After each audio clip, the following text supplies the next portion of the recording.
Okay, I don't see any hands up. All right, so we'll use that metaphor to conduct this session. So we'll soar. We'll go and touch the skies. Okay, so the captain of this airline is Deepa Mahesh, and I'm your first officer.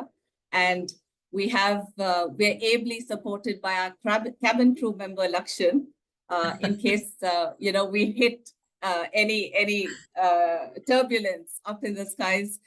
Since Deepa and I are both technologically challenged, so we decided we'll have an able officer to support us. Okay, so we'll be cruising at an altitude of 35,000 feet. Don't ask me why. And the flying time will be 40 minutes. And, after that, once we land, we'll take all your questions. We'd love to see all you beautiful faces, so please keep your videos on. However, your voice bites, if you can mute them, because they might interfere with the navigational course of this conversation. Okay? So everybody excited to take to the skies? Okay. See a lot of heads nodding. Great. Okay, we'll get started. Off to you, Captain Deepa. Tell us, how did you take to the skies? Where did it all begin? Lovely. I enjoyed this. It just, it has uplifted me, and I feel alive suddenly with this 35,000, and don't know why we are flying at that level. Great. So thank you. Thank you for all of you being here, and thank you for inviting me into this reflective session. Why I say reflective is because it allowed me a chance to really reflect on my journey and present it to you in a way that could be meaningful for all of us to learn from. So I would go back to my HR days. I was in HR till about 2013. And every vertical that I did, which is from, except comp and ben, numbers is not my thing. So except that, all the verticals in HR that I was in for 15, 16, 17, whatever number of years, one thing kept coming to me, which was about serving employees. I always thought of, how do I serve? How do I gift them? So give back to them. And I was not a process person. So I defaulted on process, but I was very good with employee connect. And the second thing, because I was good at employee connect, I always wanted to know what makes this person tick, especially in the OD function, when I had to do focus group discussions and understand, if I'm running a recognition program, what does recognition mean to this person? And therefore, what recognition program do I create and curate for this team? It was always from what is the need to, what do I create? So in that process, it made me very, very curious. What makes a person behave? What makes a person stick in an organization? What makes a person leave? Because I used to do employee exit interviews, and it was fascinating for me. I mean, okay, I'm sad that the person is going, but the data and then working with that to get the themes was always my interest, and that was always my curiosity about what makes a person stick. And then being in HR, being in L&D, I did a lot of facilitation. I did a lot of programs. So I understood that facilitation and one-on-ones, at that time I didn't know coaching, mentoring, all of that I didn't know as technical terms. But speaking one-on-one, because in OD I did teams, cultural interventions in organization, as well as individual. But I knew that individual really, really sparked joy. And because the young talent management was in my portfolio, I used to, now I understand, I used to mentor, coach, counsel, everything. But then, I was the godmother for them, because right from the time they came in to they being with me in that 1 year of training, plus till I allocate them to the team, they would be with me. So everything, every need of theirs was taken care of by me. I was managing that end to end. So I think one-on-one and facilitation was always there in my bones. That's how I would say all of this started. Okay, so you've said what is it that makes somebody stick, right? Yeah. So what is it that makes you stick, Deepa? You mean stick in the field of coaching? Yeah. I think there's only one key thing. Why I coach is because actually coaching is just one methodology for me. But for me, the larger why is that I want to help people to look at their energy, master their energy, plug their energy drain, and really be effective. So I want them to be conscious. So if coaching is a tool, then why not? So that's why I'm in coaching. And not just coaching, be it facilitation or be any methodology I use. It is basically for to enable self-mastery and energy mastery. That's all that I live for. And coaching becomes a very, very potent tool. And why I like coaching leaders is because they make a huge value addition to the entire ecosystem. The higher the leader, the level of the leader, the more they influence back in the organization plus back at home. Everybody who comes in touch with them. So when I influence them and I help them to see their energy, then they are mastering that, and they in turn create that magic around. And that is my that's what is most juiciest for me to be in it. But that doesn't mean that I don't work. Like for example, my niche is not a particular population, but my niche is energy mastery and self mastery. But I do not work with people below 18 years of age, because I am very clear that I want somebody who can reflect on themselves to be my client. So I am working currently with 17 and 16 because they are my clients' children or some reference. And it is because they can reflect. So when I do a one-on-one, a discovery call, I know they have the capacity, and hence I work with them. Because when they can't reflect, I can't use this methodology. I have to use another methodology, and I don't want to go there. Yeah, nice. So, while you were sharing all of this, I was curious to know what got you to fly the ICF airline. Yeah. Yeah, it was pure chance, honestly. It was a chance meeting. So after I quit my full-time work in 2013, my next stint was in Expressive Arts Therapy. I was a super successful therapist. I had nothing to complain. I had my own center in Bangalore, and I was delivering results to clients. I was enjoying it. There came a point when I felt like I don't want to be stuck in the past with the client. And I think that was the feeling when I felt like I should leave the therapy tag, but I didn't know what was to come at that time. Then was a chance meeting with positive psychology coaching. So somebody sent me the brochure, and then I went in for it. And when I went in to, and when I did, it was a 12 or a 13-week course, something like that. And when I did it, I understood that all of this I already knew because, in my HR L&D days, positive psychology, appreciative inquiry, all of this was something I was using in my facilitation. So it felt like I'm coming home. It was actually a CCE course. I had not read it. I did not even know the meaning of CCE. I had no idea of all of that. So it was there.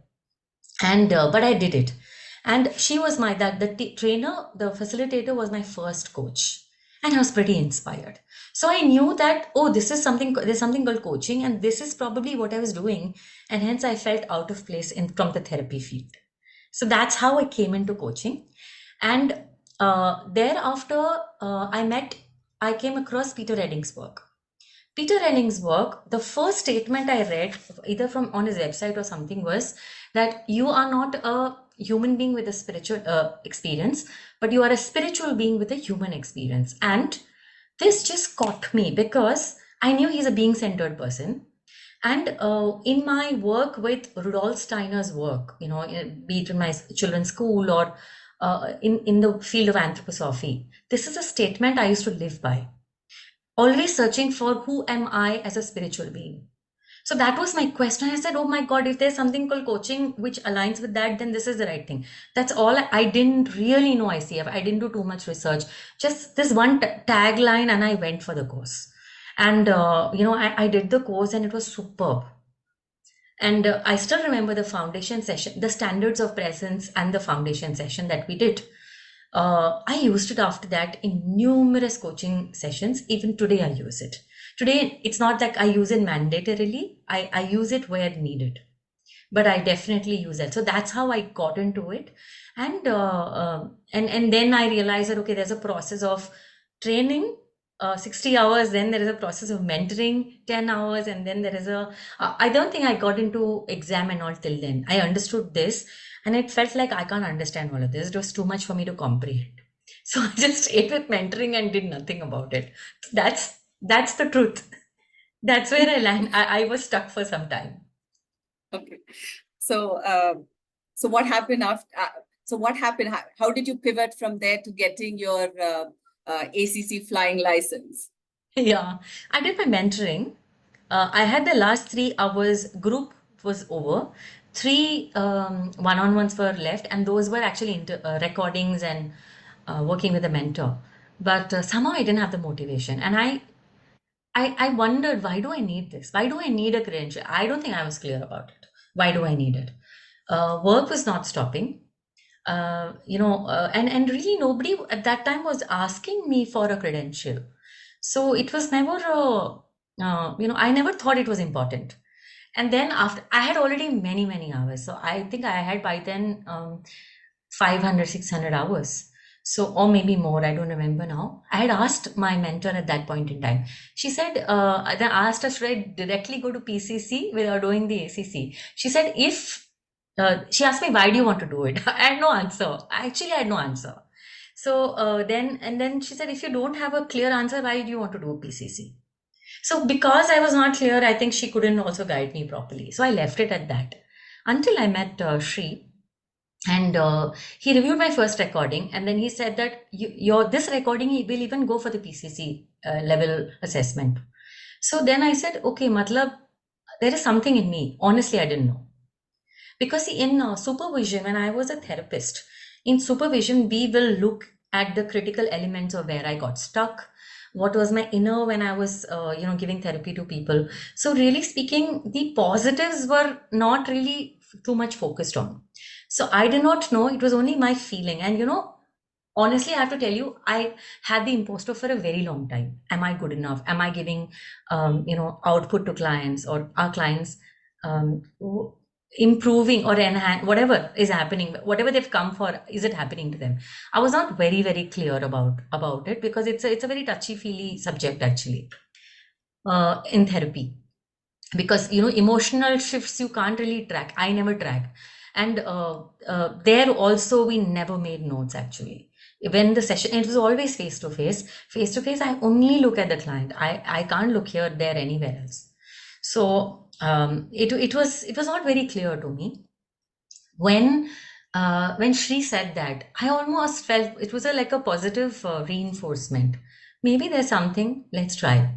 So immediately, we send the recording for the transcript. And it went through the performance evaluation, and all the process was over, and I got the ACC. After I got the ACC, I mean, there was no need to stop. I never looked back after that. I mean, it was like hours were there, training hours I needed. And then that is when Shri introduced me to the portfolio route. One thing was clear to me. I don't want to go through any coach education formally, because I knew enough number of models and I was tired. And why I learned models was not for anything else, because any number of models I learn, it will never be enough. Having the imposter in me. But I learned it to solve a problem. And the problem was, why am I like this? I was asking about people, why are they, why do they think and behave the way they do? Same question I was asking to myself. Why do I repeat this pattern? Why do I do the same thing? I know this is bad for me. Why do I do this?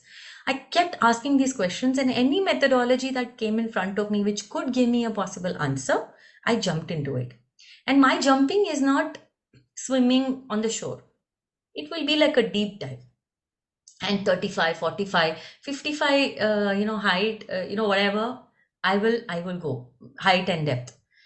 So that's my nature. And so I think there was a fatigue, honestly, to learn more methodologies. So I didn't want to join any training organization to do anything. And she offered me the portfolio route where I didn't have to learn any method.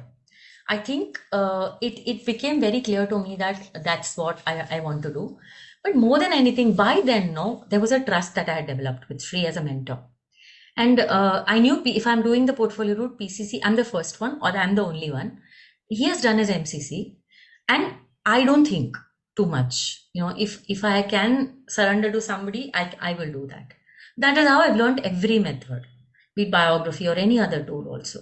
So that is my way, that don't ask too many questions. Don't think, where am I going to use this? Just be the learner, be curious and go deep into it. So I think that is what I did with portfolio. And there are numerous benefits for me that I got from the portfolio route. And I think and that's what motivated me to do my MCC also through this route. I also know that you got a really good score for your performance evaluation.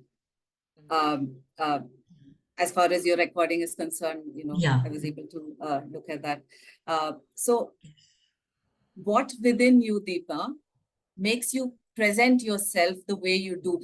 To me, it feels like you've embodied all the competencies as defined by the ICF, although, you do your own thing, but you seem to have embodied it. So tell us a little bit about that. Yeah. Now I feel like that. Now I feel I've embodied and it's effortless. I think when I'm saying embody, what it means to me is that I wake up in the middle of night and you ask me to coach, it will flow through me. I'm not coaching. So that is, for me, that is what is embodying, and that is what I want in every method that I use. That, be it dance therapy or be it biography or be it mind body connection work or be it strengths based coaching, anything, it has to flow through me. So practice it consciously till that time and then let go. But to do that, we need the right partner, we need the right mentor who will tell ki what to see, what are those 8 competencies and what to look at, where am I strong, and also acknowledging that, and where am I not, and then looking at, okay, next time I coach, can I look at it from this frame? Because see, most of my coaching hours, all of my coaching hours are paid hours. So there is also somebody in front of me. They cannot be my guinea pig. So I have to be really prepared before I go, so that I'm not experimenting on that. That is not ethical. So so that really was a process that I used. And I think my PCC portfolio was one-on-one. So and I also believe that these 10 mentoring hours are not enough. At least not for me. It is not enough for me. So the portfolio allows me, or allows any one of us, to have more number of hours of of mentoring. So which means we go through group mentoring and then we go through one-on-one. I in my PCC, I did fully one-on-one. MCC, I'm doing group plus one-on-one. So, but because then he did not, she didn't have a format of group. But I think this worked for me.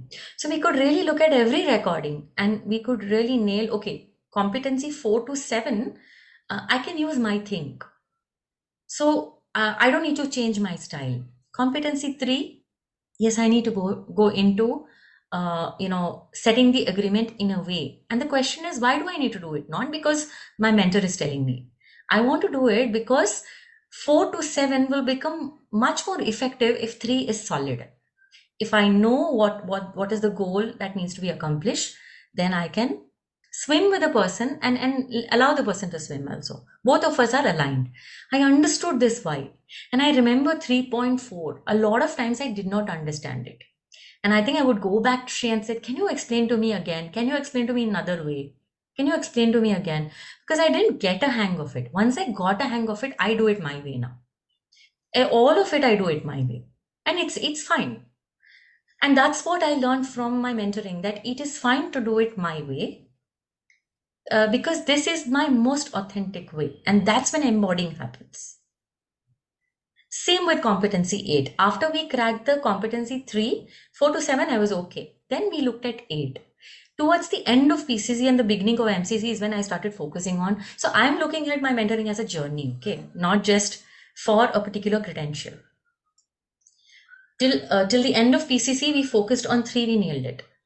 And just enough of 8 was there. Now I'm focusing this for MCC, I'm focusing on 8 and really letting go all of these, because I know now, no, I trust it'll come through me. So then now I can let go and see how it can all swim together. Of course, starting with the 3. So now I'm focusing on the 8 and now it's happening. So it's a learning process, I feel. And it's like I'm not in a hurry. I can do it at my pace. Yeah, and I can do it in my style. And that is what is very, very liberating for me. There's a sense I of was inner just going to freedom. say. Yeah, right. Yeah. So, what were the times like when you hit turbulence? How did you manage that? First of all, I'm thinking, what were the turbulences?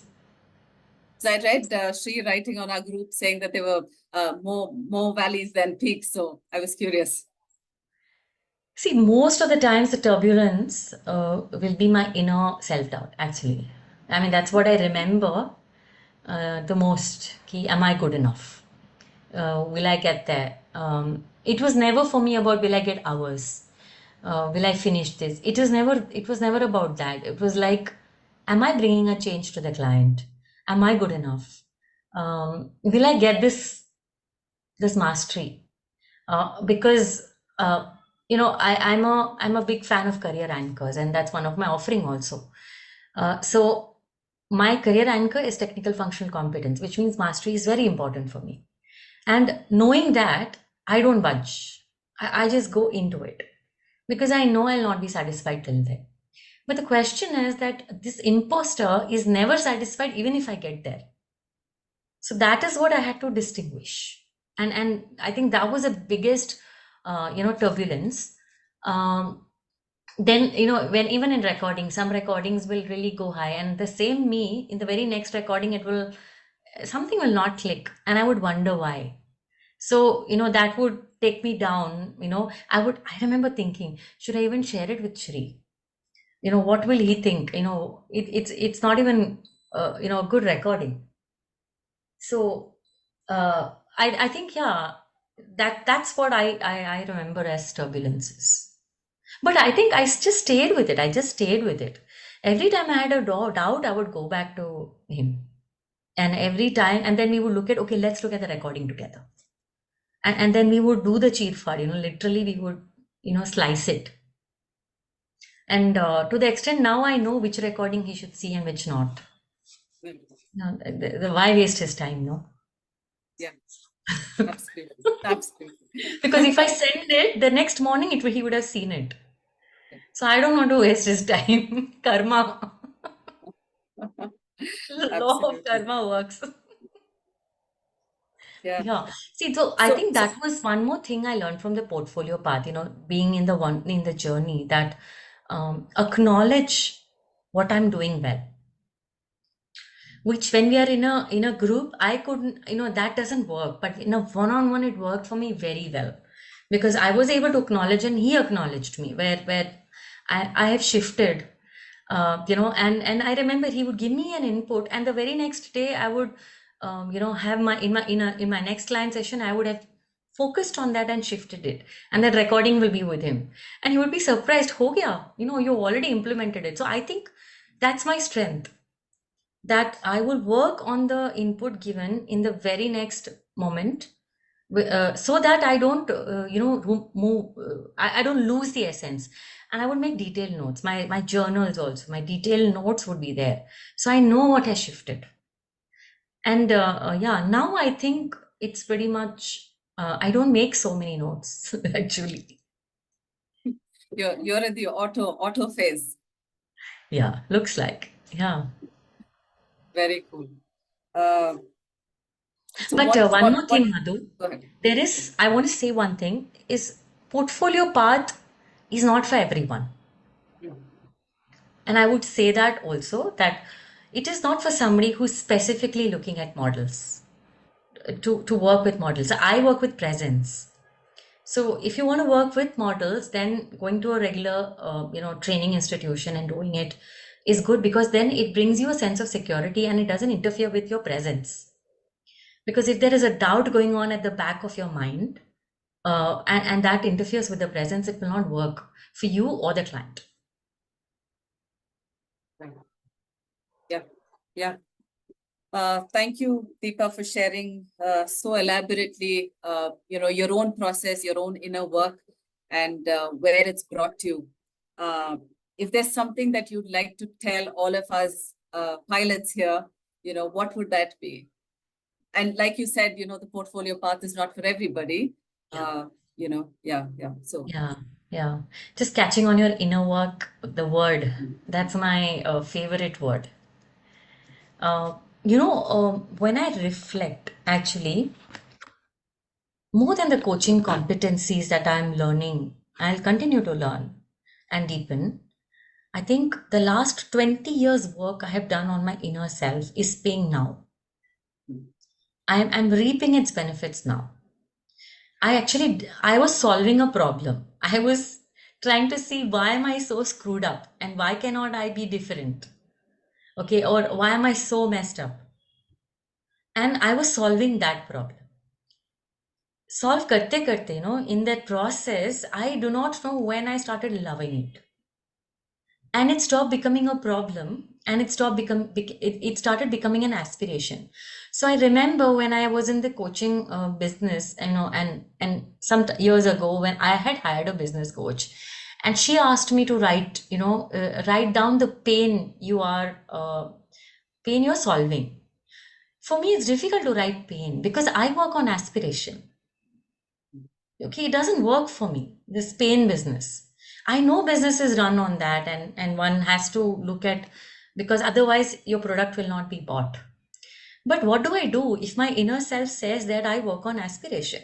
For me, inspiration and aspiration is so important that I cannot do the pain route. It is not possible for me, which means that uh, I will not get a customer or a client easily because I'm not solving a pain. And that's true, because self mastery becomes very, very important when my ass is on fire, when I'm dealing with a life situation and I know that unless I have somebody to work with me, I cannot move forward.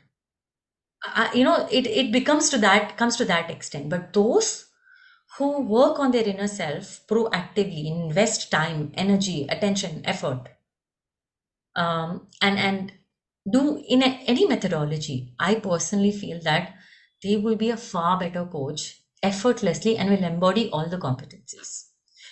Is what is my personal opinion, and I am convinced about it now. Uh, about the inner work. That's one. Second is that there will be moments of doubt. A lot of times, I felt ki, am I on the right path? Why am I doing this? Why am I doing MCC? I couldn't, when I registered for MCC, I didn't know why I was doing MCC. Then the answer was mastery. Yeah. Now, now when I see that I've made my coaching ka Vishwarupa. I have done so many things in this space, in the one-on-one space in the last 20 years, that now I feel I was doing everything to come to this point, and everything makes sense to me. So, but in this, the right mentor is very important. So my submission to each one of us would be that choose the right mentor, not based on credentials, etc., but based on the connect that I have with the person. Do they inspire me? Do they spark joy in me? Do I feel like this person? I don't know if any of you know the trust equation. Reliability plus credibility plus intimacy divided by self-orientation. This is the formula. Now we all know whatever is in the denominator has to be low for the trust to be high. Whatever is the denominator has to be low. In the denominator is self-orientation. Self-orientation is about thinking of the other person. Okay, so if somebody comes to me, I'm thinking of, okay, what's good for this person, the opposite person, and then suggesting an offering. Thank you, Farah. Yeah. So if this happens, if your mentor is low on self-orientation, which means that if the mentor is thinking of your needs more than selling their product, you can trust.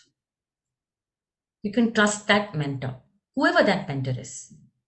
And this is not mentoring only in the coaching space. Any mentor, even a coach for that matter. It is not about having a great fan following in Instagram or LinkedIn or writing a great post.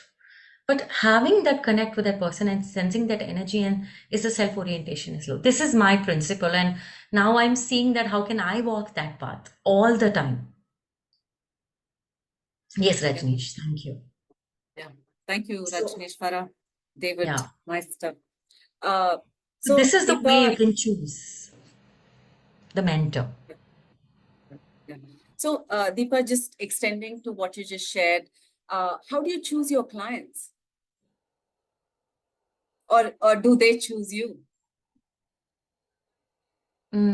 So there is a technical way to look at it, and this is spiritual way to look at it. And for me, it's the spiritual way that is working. Yeah, I feel the client choose me, sensing my energy. When I work with them, I am also healing and I'm also working on myself as much. May not be inside the session, but after when I reflect, I know something has transformed inside. Because my clients are either a version of my past or they are sometimes, talking about something that I've just gotten over or something I'm reflecting on. Like, for example, it so happens, I was working with a client who was dealing with a lot of overwhelm. So, and it was too severe. So I went back to all my old journals because I have dealt with it. And I'd never have a formula. So I went back to my old journals and I looked at what's the trend, what did I do? And I formulated a formula. It's like a journaling prompt because I love journaling. So I formulated a journaling prompt and as a homework, as a later on, I sent it to her. She's been doing it for the past 4 5 days, and she says this is really helping her to calm herself down and overwhelm. That whole week, I found every client talking about overwhelm. Okay, so there is some thread that binds, and they're all from different contexts. Some are self-paid clients, some are corporate clients, and corporate clients are dealing with leadership challenges. But this comes. So everyone comes for different things, but this is the common thread. So I find that there is a spiritual connect in the way clients are, and my clients come from one is the cohorts that I run or LinkedIn because I'm showing up myself. I'm showing up there, and people contact me and then they engage with me, or I'm doing leadership facilitation, and as a part of that, it would be a hybrid format. So these are pretty much or people from the coaches circle who engage me as a coach. So these are the ways I get my clients, but and that's the physical plane part. But the spiritual plane part is what is gives me the biggest high. Yeah, that's such a a unique journey that you've had, and thank you for pouring your heart out. We're beginning our descent. We have 60 seconds to touch base. So in the time that we have, Deepa, you mentioned about a Vishwarupam that you put together. Maybe you'd want to present that, and then we'll have everybody, all our guests ask questions, and then the floor is all theirs. Yeah. Did Deepa's So this is the plane ever first get time hijacked? I am, yeah, I am, what I'm going to share right now is very sacred to me. This is something that had started to form when I was on my solo trip in June, July. and I think it shaped itself in my womb and with me in my hands right now today. So I'm just going to share with you. Yeah. You cannot move a video. What is this? I can share. Yeah. Otherwise, we have Lakshan to help us. Yeah. So this is what I call my Vishwarupam. I've been coaching for years now. And I felt a need to bring everything I do together so that I can see it and I can honor it and I can also enable people to see it. They may or may not be my clients, but they have every right to look at what are the possibilities of working on themselves. So let me just quickly take you through. One of the offering is illness to health. I don't know how to bring a pointer. We see it, Deepa. We see You your see it, cursor. yeah. Yeah. So illness to health. Now I work, since I work on energy mastery, I have an energy mastery wheel, and I've aligned everything to those energy mastery wheels so that it's very holistic. Everything I do is holistic. So illness to health helps you shift from illness to health. The other offering is rock your rhythms. I find a lot of people who are not able to live rhythmic. So I want to help people to really live rhythmic by being with them. So it's a 1 month offering where there's a daily WhatsApp connect, and really getting them to really stick to their rhythms so that they're able to live life very secure. The other one is finding your purpose. I find a lot of people saying I don't know what my purpose is. Now this happens especially between age 37 to 42. So this is largely for them. The second age this happens is 54 to 57, where they just want to know what's my purpose. So I work with them to help them to look at it. Once they know their purpose, every action of theirs flows through it. The other offering is career transitions coaching. Now this I ace in this because of my past HR background, and I've used this career transitions to transition from my career also. So I work with people to either look at being happy with what they are doing in their current career, but doing it meaningfully, or I help them to transition to another career. And typically, most people who are between 34 to 38 need this offering because they hit a midlife or a mid-career crisis, and that's when career transitions coaching is needed. The other one, my favorite one, is biography work, and I have done a masterclass before. If anybody wants, they can see it. This helps you to really look at your thought, behavior, and emotional patterns and transcend them, because you have a responsibility to live happy and peaceful. And when you look at your study your biography in a step-by-step process, this is possible. It brings huge amount of presence when you clear your energy. Relationship coaching is something I do. And here I do it with a couple, and I do it when both are ready. I don't work on the past drama, but I start with the vision and come backwards. So that's what I do in breakdown to breakthrough relationships. And if people don't want to do specific of anything, then they go to the center, which is holistic life and leadership coaching. It's generic. They bring whatever they want every session, and then we work with that. So it can be anywhere between 6 to 10 sessions. I can share details of each of this in the coaches circle group, and I can share all of this. But after putting this, I felt Purna. I felt completeness. I felt I have acknowledged myself. Yeah. And what are the chances that it got done today? That it got completed today. Today. Correct. Actually, it was in the process, I think, for several years, maybe. Yeah. Yeah, I think that's how I see it. Okay. Yeah. So let's Thank you for this opportunity to share it. Lovely. So we've landed now. So yeah, Captain Deepa is all yours for all the questions. I saw a few in the chat. Ravi, I saw some question about which flight got hijacked or something of that. Let me see.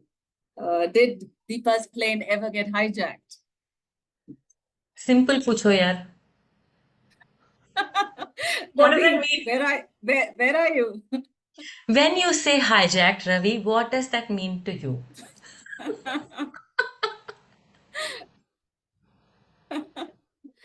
Where's Ravi? Yeah, I'm unmuting myself. Hey, Ravi. Can you hear me now? Yes, yes. We hear Can't you. see. We'd like to see you, Ravi, not just hear you. Oh, okay. Then I am in a very casual setup, so let me just move a little away from that casualness. That's Okay. okay. Our guests are allowed that liberty. That's fine. No, I'm very cautious about my image. Deepa, my question to you is like, did you ever feel that, having gone through all this, and then again, when I say hijack, basically what I'm asking you is, did you ever feel that, you made a wrong decision after having gone through this a little bit, or, with situations or people that made you feel that this is not the right business to be in? No, in fact, on the contrary, people's situations always made me feel I'm on the right path. I kept doubting myself. My path, my journey is ekdam ulta. The Hmm. opposite people, the clients, and word referrals, everything said I'm doing a good job. Only I didn't feel it. And the thing is, with methodology, without methodology, also I was doing. With ICF, without, I was doing it. So I never felt hijacked in this sense. That's I nice. hijacked myself several times. Yeah, that's the impersonation that you talked about, right? Yeah. Okay. I had one more question if Madhu allows me to. Absolutely. All yours, Ravi. Yeah. So I had asked to ask another question to you, Deepa, which was your most difficult flight path? When I say this, what I'm looking at is, I know you have done a lot of things yourself in terms of your, the methods and techniques and stuff like that. But still establishing your business, what was probably the most difficult thing that you found? Very good question. I think in that, what was difficult for me to know what is my core. Yeah, and what is it that I stand for? Because if I say I'm a leadership coach, there are 20 other leadership coaches. How do I differentiate? How do I stand apart? The moment I start comparing, I go into the rabbit hole. And then I feel I'm not good enough. So it was so difficult for me to really say, why am I've had to ask myself, convince me why I'm good. It's stupid, but I'm saying it, but that's how I used to talk to myself. Convince me why am I good? What is it that I have that others don't have? Why should I not be replaced? And then I got that answer. Seriously, the answer for me is energy mastery. I'm damn good at it. I'm not sure if anybody has this kind of a plethora of offerings, which means that I have a client. That client can be with me for a lot of offerings for themselves and their entire family. So I don't have to go to several places to really hunt for work. And it's really happening that way. Same client will come back for another offering. And many of the things are not even listed here, but in a person's life cycle, from birth to death, I can coach. Hmm. I've never articulated it like this. But I have worked with clients who knew that they are pregnant, and they worked with me from month one till the date of delivery. And I worked with them. And I do the same process, visioning to current. And it always starts with visioning. It always starts with the end in mind. What goal you want to achieve? What is it that you want? It always follows ICF methods without really articulating it as ICF. And I'm sure Shri would be very happy as I'm speaking this. Because this was my question. Am I doing ICF? Can I even share this as ICF? So, Okay, we have. just for my this thing to summarize what I understand from you, it's not just enough if you're just a coach. You need to have multiple offerings that you believe in that will help you get more clients and more business for you. Is that a good summary? Start with one offering. Multiple offerings will come as a byproduct. Okay. Okay, because see, after 20 years, I'm articulating it. So that's one more thing, Please don't look at me and say, I have so much, I don't have anything. She has so much, I don't have anything. Okay, because that's a mistake people make. And I tell them that you're looking at the end product right now. You're not looking at my struggles. You're not looking, it is never apple to apple. So please No, no, don't, I'm not comparing. I'm not comparing. I'm just saying that eventually, if you have to yeah, be successful in a period of time, so just you can't be one trick pony. You got to have yeah. multiple. Have allied offerings. Yeah. Have the core one and have allied offerings so that the client feels they have a bouquet. Mm, And I'm also okay with saying that for me, coaching is many, but I also have facilitation. I mm. do I do leadership facilitation as much as I do coaching. So for me, that's also another offering, and I'm also busy with that. So both of these are going on parallelly for me. Thank you, Okay. Deepa, for Thanks, answering. Deepa. Thanks. And if you need a Ra- keyword, I'm there. Ravi, I'm taking the microphone back from you. I heard you, Ravi. Sunita has a question. Go ahead, Suni. Thank you. Thank you, Deepa, for sharing your journey. So when I was listening to you, one of the things that I was really wanting to hear from you. So you do facilitation and you do coaching. Let's say you have a client who needs therapy. Now, do you still work with that client as a therapist? Hmm. See, normally, no, I don't work. I would refer them out. But if they insist that I work, then it's a separate arrangement. Yeah. But I don't really, I can't think of anybody I'm working with therapy. Mein. Yeah, I don't think I have any. Okay. All right. Yeah. But I don't mind doing that. It will be a separate arrangement. And right now also I have a client who does three separate offerings in this. The same client, and the days are different, and then the link will also be different. Okay. Thank you so much. Rakesh, your turn. Yeah. Thank you, Suni. So yeah, once again, good evening, Deepa. It was Good evening. fantastic to hear your journey. So I have a Thank you. question that, as you said, it's like a one-stop solution from the client point of view because when I saw your circle and then six, but from client side, obviously, it's a very good thing to happen. Having one-stop solution, one single person, no single source.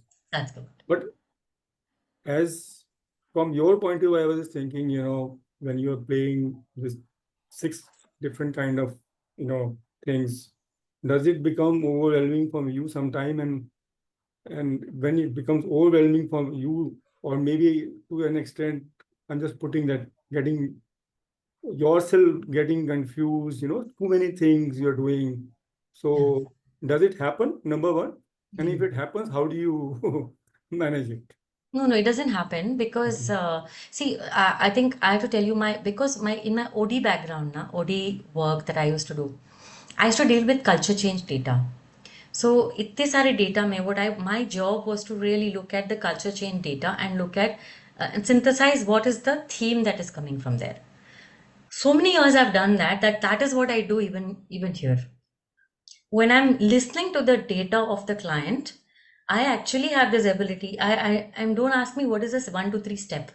I have the ability to zoom out and bring that one line to all the thing that they are speaking. It comes to me naturally. So it doesn't overwhelm me because I'm not storing the data. Okay, and then this data and that data, and when I look at the data, for me that it is very wow to integrate all of this because I am a very systemic person when it comes to human emotions and thoughts. I love to look at it as a system. But if you ask me systemic organization, it's overwhelming. But systemic human being is not overwhelming for me because I love it. So it doesn't overwhelm me. And plus, other than that, I have my practices morning, afternoon, evening, night. So every day it's all gone. The data is gone. And the new data comes the next morning. So it doesn't overwhelm actually. Okay. So one more thing just wanted to add. So I really liked one thing what you said. It took 20 years for you to be here. Hmm. So let's say if I'm a person who is looking to Deepa, so there are two ways of looking at it. One, I can get depressed by saying, Yeah. Deepa is doing so Yes. many things. Yes. But I can be, inspired. Yes. So I really love that, said, by seeing that Deepa is doing so much, and then when somebody gets rather getting inspired, getting depressed, I Yeah. think that was wonderful. I mean, Yes. I really loved Yes. Yeah. Thank you. Because I was depressed when I used to look at people. it. So you're So right. I know It it happens. hurts. It happens, when you see on social platforms so many things, and if you are a new entrant in that particular Yeah. journey, and you can be, but I think this is wonderful what you said. I Thank really you. loved it. Yeah. Yeah. Thanks. Achin, go ahead and ask. Thank you, Sri, for the wonderful platform. Madhu really conducted the session so well, and Deepa, like what an uplifting conversation, especially when you speak from heart. It becomes, the energy catches on when you're talking from heart. So I have a question. Somebody who's very early on coaching like me has been asked by a client which is much older than me to coach him on anger management. Okay. And I think to the extent, I would not be wrong in saying that he could be bipolar. But just Yeah. because he saw my corporate presence being a little bit calm, so, it was like, could you start informally?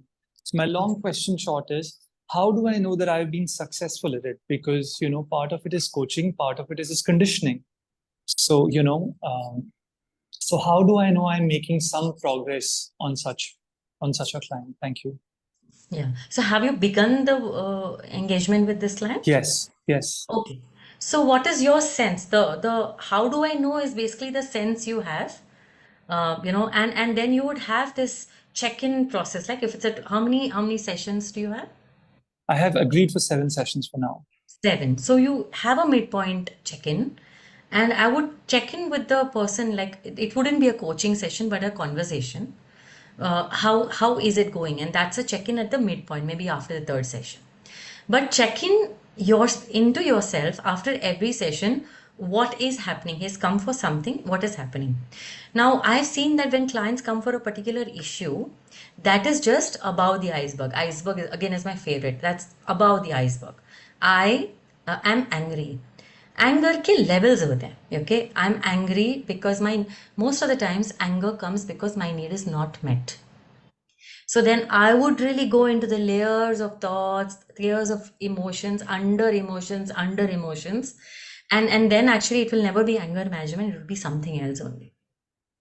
So every time you finish the session, you can check in. Is it tying up with anger management, and am I exploring layers of anger management? That's your check-in, and that's how you'll get. And then after the 3rd session, check in with the client. Okay, we have just 2 minutes left, and we have Rashmi and Shivani. 1 minute for you, Rashmi, and 1 minute for you, Shivani. Deepa has another engagement, so we'll have to let No, her go. I that's not happening. It's not happening? Okay, great. Okay. So, Yeah. another few minutes. Go ahead. Rashmi, more time. Shivani, to you too. Deepa, first of all, I think I have been again and again, I say that how much I resonate with your energy and, in your entire journey. And always that one thing which is stuck with me is the inner work. Your offerings, your everything is maybe the blooming part, which is visible and now it is there, but the roots where you Right. already worked on deeper is not seen, but I see you that because you have been really, really deep there. This offering or this bloom could have come and it is visible to us now. Right. Thank you. Just curious, what is Deepa at her core when she went into the depth, what she is? Light. That's all I see. Radiance, prakash. And the image is sun. I can see it in my heart right now. And I can really sense that here when you're sharing it. Yeah, that's where it is. And also want to ask how, when you know this is your core, what do you do to sustain it? There are times that, you will feel that I'm not here, I'm not in center. It is somewhere not the center. What do you do to come back, and how do you Practices. sustain it? Practices. And that is one of the reasons why I have started to offer 21-day practices to humankind. That is one of the reasons.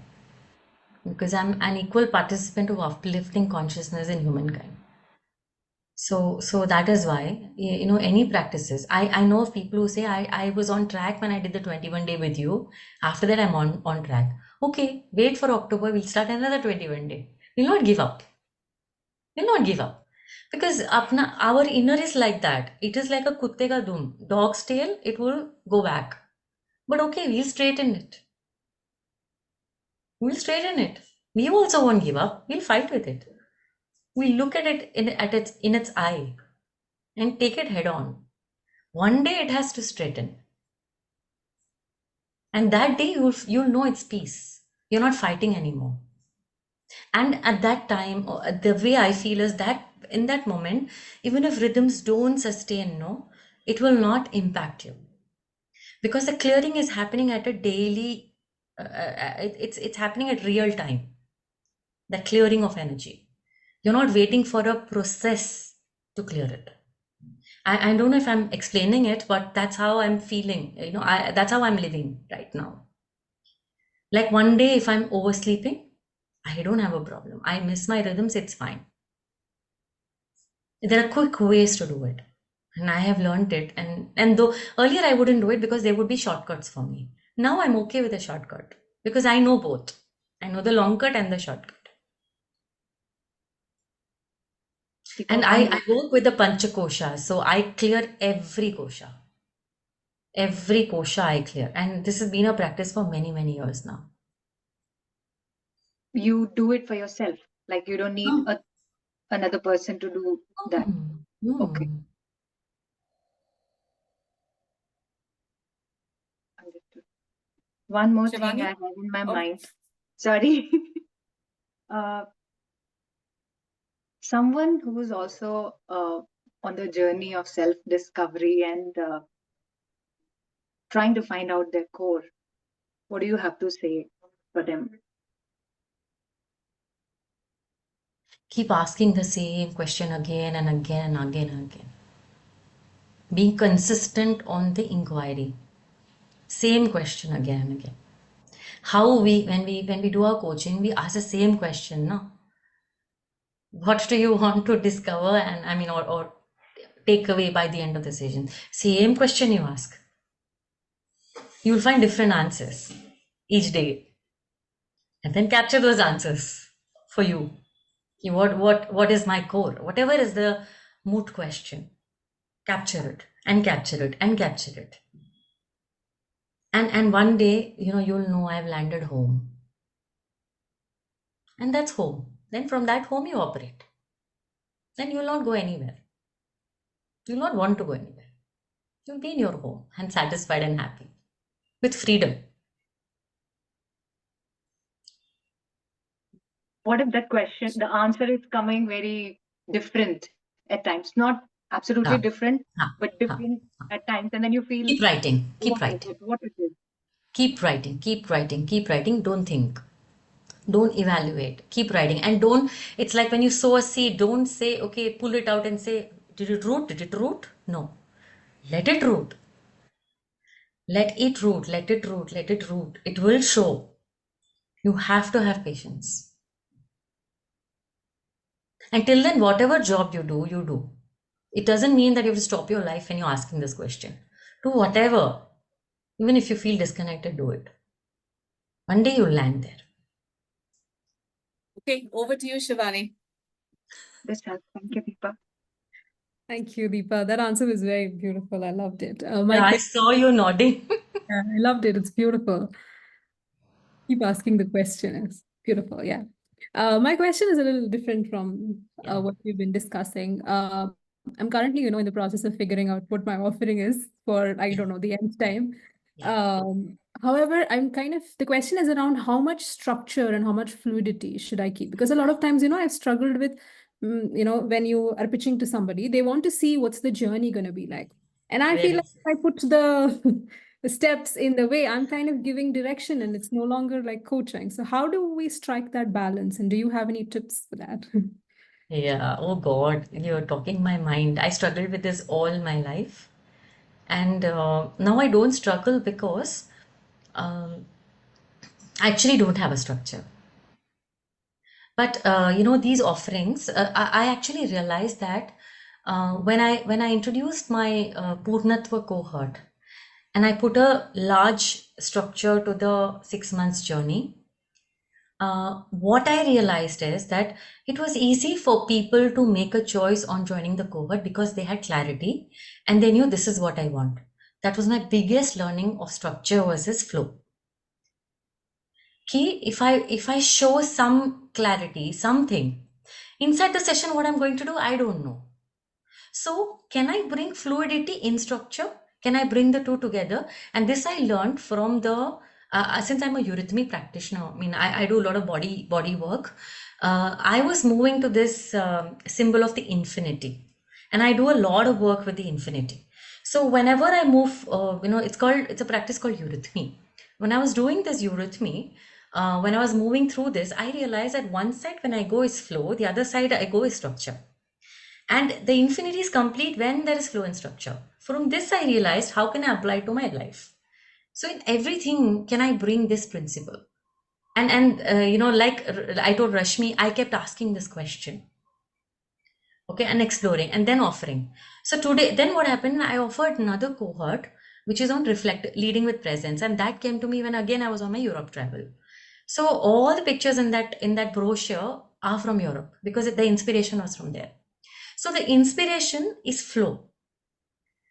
But what is there? 1, 2, 3, 4 is structure. Inside what I'm going to do is also going to be flow. I do not know. I just know a broad thing, actually. If you clearly ask me what is there, I don't know. I don't know the next Tuesday what I'm going to do. But I'm fine with it. So for people to make that's why I'm saying, if I'm working for the why. So the other thing is presentation. I am not a presentation kind, but my client wants it. The one who's attending my session wants it. So who am I here for? Am I here for me or I'm here for them? I'm here for them. So I have to meet their need. So I have to put myself away. So the answer for me was tuning into what the opposite person needs and what is the why of why I exist. I exist because I want to uplift human consciousness. Coaching is a way, or facilitation is a way. If they are not able to understand it, then I have to make it in a way that they understand. So then if they attend my short cohort, then they know, okay, what's my presence? And from there, then they can make a choice on the larger offering. And that's how client also comes. But it's the most authentic way to them and to me. And this is the way I do business. I show up in the way they want, and I'm in my grade. I'm in my core. So I don't have a big company presentation and all of that. I don't have. It's just showing up. Right, but what I'm gathering is the client needs that clarity to sign up a lot of times, and just giving them the overview that, oh, we're going to do your point B and understand point A and take you from point A to point B. Yeah. And the other thing is, Shivani, the ones who need clarity beyond what I can offer is not my client. I let them go. Okay, because there's so many people who are my client who are waiting for me. Then why do I break head on somebody who is not my client and then I have to dance to their needs? I cannot do that. I don't want to do that. So that is the clarity I have got.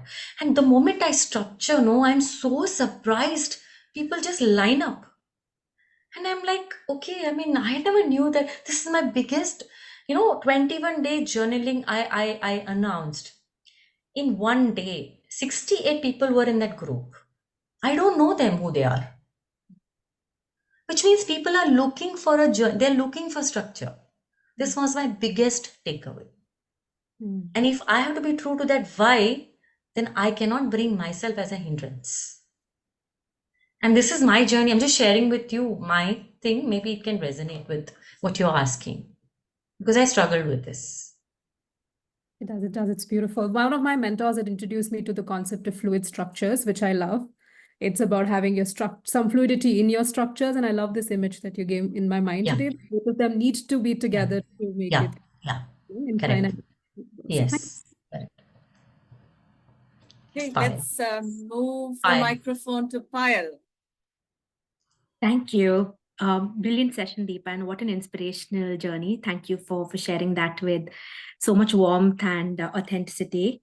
Thank you. One question that I had was, if you had to sum up your coaching philosophy, in, let's say, one sentence, what would that be? What would your coaching philosophy be? I coach to uplift human consciousness and master their energy. Because I don't coach for skills. That becomes skill development. So where does my energy leak? Energy leaks in mindless working with the body. So there are 5 ways: body, vitality, thoughts, emotions, and spirit. Body is the mindless action. Vitality is that, again, mindless action related, and body is not taking care of your body or not exercising enough, etc. Vitality is mindless action leading to fatigue, etc. Or saying yes to everything and you're not really knowing where to say yes to actually. Emotions is being in I hate you, I love you, and not knowing where to be in the center. Thoughts is having a stuck up mindset versus having a growth mindset or an expansive mindset. And spirit is when you're not connected to the purpose. You do not know the why of every moment of your living. So energy leaks happen at these 5, and my coaching offerings cater to this, and it's very clear. And if it is skill development, then it is not coaching. I can do it under training. Okay. And one last question on what's been your biggest success, or what would you acknowledge yourself for during the journey? Since you mentioned, of course, you've overcome a lot of imposter syndrome and the valleys that Shrikant had referred to, Yeah. etc. But what would you acknowledge yourself for on this journey? I consistently, actually, I think I only wanted to know who am I, and who am I in the core of my being. That was my quest, and in that process, the good, the bad, and the ugly came like a manthan, and acknowledging each aspect was very hard. Good was not acknowledged at all. The ugly was dealt with and despised. So I'm left with muck all the time and no light. So from really no light to being light is what I had to acknowledge. Wow. Yeah, this is what I would say. That's super. Thank you. Madhu, you caught me. Can we also hear Sri sir's thought? Shri, the microphone is yours. My thought on what? I mean, everything you heard, the session, the approach, and like everything, I'm very curious. So I have one thing that I want to answer. I think a lot of you asked about the offer. Now, this is what I tell my coaches, people who I mentor. I know you have so much of talent, gifts, and all of that, right? So what normally happens is because you have so much of talent, gifts, and all of that, you want to be everything to everybody. And eventually you end up being nothing to nobody. So it's like you have like 5 rabbits in front of you. You want to chase all the rabbits. You can't catch even one. So my only input is chase one rabbit. Bring the rabbit home. Love. Take care. Nurture. Do everything that you can do. And the other rabbits will start seeing what you're doing and they will come to you in your own. That is what is happening to Deepa.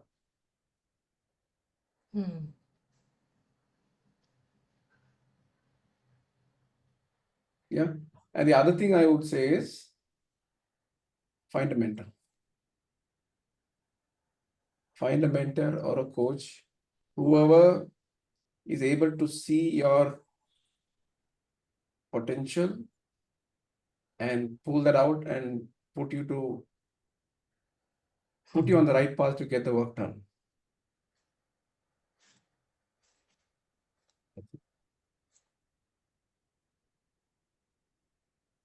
Achin, I hope.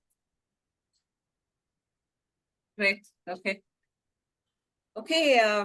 We've gone 15 minutes past the scheduled time. I'm sure there's a lot of ground traffic that's asking us to clear. So we'll call it a night. Good night, everybody. Thank you for joining us on such a lovely flight. And for all your wonderful comments on the chat. We've not been able to respond to each one of them, but all our love with you. And we'll see you again soon in another a coach's journey. Next month, the third Friday of every month, we're going to feature a coach. Yeah, so we'll find. So this was the Friday. Last Friday. Yeah, the last Friday of every month. Yes, the last Friday of every month. We'll bring to you such unique journeys so that you're inspired and you begin your own, and you could be our next feature. Thanks, Madhu. Thanks for running the show. Sorry, good night, everyone. Madhu, you were a wonderful co-pilot. Thank you. Thank you, Achin. Thank you, Ravi. Thank you. Thanks, everyone. Thanks. Thank you, Rashmi.